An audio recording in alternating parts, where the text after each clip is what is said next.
Demain, Audrey sera dans une clinique à Tunis pour une augmentation mammaire. Elle rêve de se faire ce cadeau depuis sa grossesse, il y a 4 ans. Dans une clinique française, ça lui coûterait 4 000 €. Audrey est infirmière, c'est au-dessus de ses moyens. Il y a 6 mois, elle entend parler du tourisme médical. Une agence de voyage organise des séjours tout compris en Tunisie. Vol, hospitalisation, séjour en hôtel de luxe. Là-bas, l'opération coûte moitié moins cher. Audrey réunit toutes ses économies. Une inscription sur Internet, une dizaine de coups de fil plus tard. Elle est convaincue. Avec la clinique, pour l'instant, vous n'avez eu que des contacts téléphoniques? Oui. Oui, puis les contacts qu'on peut avoir sur le site où ils présentent la clinique, le bloc, le service d'imagerie médicale. Mais c'est vrai que pour l'instant, j'ai eu aucun contact avec que ce soit l'anesthésiste ou le chirurgien. Donc vous embarquez, vous avez décidé d'aller sur place vous faire opérer sans que personne vous ait ausculté pour l'instant? J'ai eu tout un tas d'examens à préparer avant de partir, puisqu'on part pas comme ça non plus. Ils demandent un examen de sang, ils demandent un électrocardiogramme, ils demandent déjà des bases pour pouvoir se rendre compte quand même de la situation. Le site de l'agence détaille toutes les prestations offertes. Pour rassurer les clientes, on propose même les CV des chirurgiens surdiplômés. Ils ont tous été formés en France ou aux États-Unis. Vous n'avez pas peur que ce soit des CV gonflés? Non, je crois qu'ils s'y amuseraient pas. Justement, le tour opérateur avec lequel je pars, ils sont pilotes. Ils n'ont aucun intérêt à faire ça. Ils ont à donner confiance à leurs clients, c'est vrai. Mais prendre le risque de mentir sur un CV, d'abord, c'est grave. Et puis,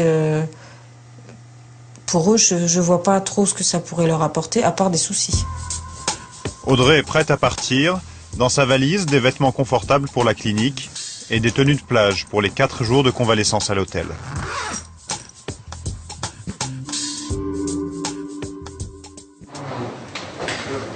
Arrivée en Tunisie, à l'aéroport, une employée du tour opérateur va accueillir Audrey. La politique de l'agence, c'est de ne jamais abandonner les clientes à leur sort.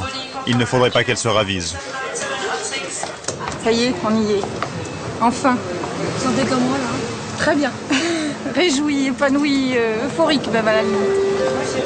Pendant toute la durée du séjour, Amina va s'occuper d'Audrey, la conduire, la rassurer et l'entourer. Ça va, vous avez fait un bon vol? Oui, un peu long, parce qu'il a fallu faire les escales. L'intervention dès demain matin.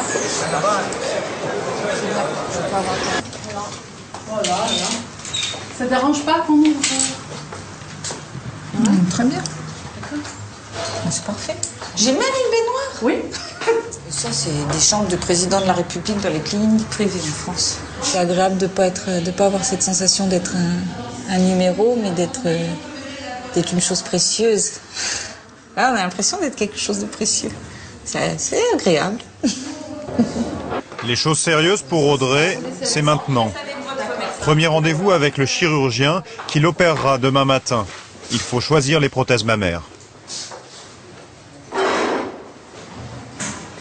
Est-ce que vous pensez à un bon C ou un petit C? Oh, moi, tant qu'à faire, un bon C. Ben voilà. Non, mais c'est surtout que je voudrais pas être... Comment vous expliquer? Je veux pas faire trop. Oui. Et je veux pas être dessus en me disant c'est pas Voilà. assez. J'aurais fait tout ça pour pas assez. Voilà. Allez, remettez ça, s'il vous plaît. Habituellement, quand une patiente hésite Oui. entre 2 prothèses et qu'elle choisit la plus petite, Oui. habituellement, elle le regrette toujours. Voilà. Donc, je vous dis... Je veux pas regretter. Je vous dis ce que j'ai appris au cours de ces années. Les 2 vous plaisent apparemment, mais laquelle vous plaît plus? Plutôt Là, celle-là. c'est un peu trop. D'accord. Donc 260 plutôt. 260 plutôt, ouais. D'accord. Ouais. Donc vous, votre rôle se limite vraiment à l'intervention, vous n'agissez pas...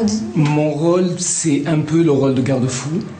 C'est évidemment intervenir et suivre dans la période critique qui est évidemment le post-opératoire très très rapproché des premiers jours. C'est le jour J. Audrey est emmenée au bloc.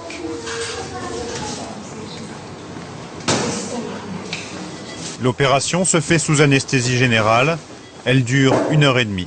C'est bon, vous avez autre chose?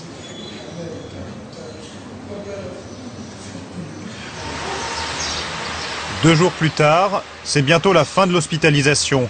Les prothèses lui font mal, mais Audrey tient le coup. Vous ne regrettez pas du tout pour l'instant? Jusqu'ici, non.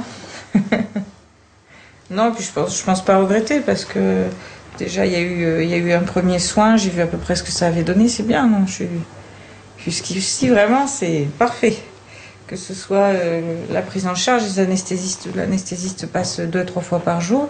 Le chir, c'est pareil. S'il y a un doute, hop, il fait enlever tous les pansements, on recommence. Non, c'est vraiment très très bien. Dernière visite du chirurgien avant la sortie. On va se revoir très souvent. Donc maintenant, on va passer, si vous voulez, à la phase de convalescence. C'est-à-dire que vous allez avoir un pansement beaucoup plus léger. Et puis, vous serez libéré. Vous pourrez les gambader, mais avec raison. Voilà, gentiment. D'accord. La convalescence, c'est l'agence de voyage qui s'en occupe. Pas question de la laisser repartir avec des mauvais souvenirs. Audrey est bichonnée. Je vais mettre là, le temps que je te prépare. Ça te plaît? C'est vraiment somptueux, hein? Chic et tape à l'œil, elle a droit à un surclassement dans un hôtel 5 étoiles. Je suis chez Razat pendant 3 jours. Marketing oblige. Ah, c'est vrai, on se croirait vraiment dans un conte de fées un peu. C'est conte magique ou... C'est grandiose aussi.